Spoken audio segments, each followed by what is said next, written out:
බැරින්නම් නැගිට්ටවල තියෙන්නේ ගෙදර ඉන්න හුණ ගියාන්කෝ. ඒ මල පෙරේතයන කතා කරන්න පුළුවන්.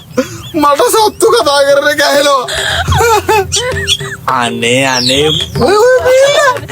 උඹේ ටෝපි උඹේ ලනු ඔයාගේ නෑ බං මං ඒක නෙමෙයි මේ බඩු ගෙනත් තියෙන්නේ ගහනවන්න නැද්ද කියපන්කෝ ගාමු මේ මම යාළුවෙක් කියලා ආස්සේ කරන්නේ පාප මිත්‍රයෙක් බං. මේ කම්බට වන්දනාවක් කරනවා මගේ ඇස් දෙකටම දැක්කා. මූඹෙන් ගාන කපා ගත්ත අහුවෙන්න නම් එපා. මට 10 කෑල්ලක් කියලා මූ දෙන්න යන්නේ 250 කෑල්ල. ඒවද? ලොකු කෑල්ල මුගේ කකුල ඉස්සරහ ගලයට හැංගුවා. ඌ එහෙනම් එහෙම එකක් නේ. ඔව් අනික උඹේ වැඩි ගොම.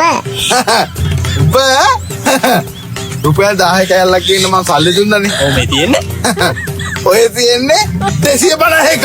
තෝ 750ක ඇදලා. මල පෙරේතයා. මොකද බං එකට බඩවැල කඩාගෙන ආපු සහෝදරයෝ වගේ ඉඳලා ඕකට කෙලින් දෙන්න එපා බං. අනේ පිස්සුද බං 10 කන තමයි මේ තියෙන්නේ ඒක මේ ගල ඇතුලේ තියෙන්නේ උඹලා යාත්‍රික අහවල් එකද? ඇතුලේ මොකුත් නෑ ගල ඇතුලේ මොකුත් නෑ. ඔය 250ක මෙතන තියෙන තෝ ඇදපු එකේ 750. දකෝ එකට ඉඳලා නිකම් බල්ලු වැඩ කරන්න බබා. මන්ද තෝ මිත්‍රලා කතා කරගෙන ඉන්නේ කාත් එක්කද කියලා කියන්නද? මෝ කතා කරගෙන හිටියේ මල්ටි කියලා කෙනෙක් එක්ක.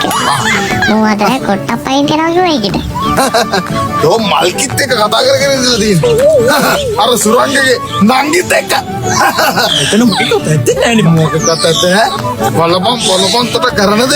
ආ සුරංගට ගිහිල්ලා කියනවා තෝ අතර එනවා උන්ගේ නංගින කොටුව පයින්ද කියලා. ඒ සේෆ් මොකුත් කියන්නේ මොන සේබ්ද? 750ක් දෙන්න 250ක් දෙන්න මේ මට ඕනේ නෑ මට කියපන් මොකක්ද ඇත්තේ නෑ බං අවුදුඹට විතර කිව්වේ